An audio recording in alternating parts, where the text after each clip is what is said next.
İyi günler arkadaşlar. Kanalımıza hoş geldiniz. Bugün yine sizler için yepyeni videolarla karşınızdayım. İki başarılı oyuncularımız Elçin Sangu ve Barış Ardus'tan güzel paylaşımlarını sizler için hazırladık. Elçin Sangu, Sevdim Alabora, Yalancı ve Mumları, Kiralık Aşk, İyi Günde Kötü Günde bu dizilerde rol almış ve herkes tarafından çok beğenilmiştir. Biz de Elçin Sangu ve Barış Ardus'tan en güzel sempatik fotolarını sizler için hazırladık.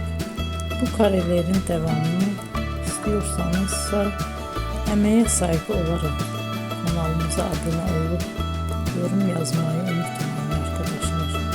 Teşekkür ederim.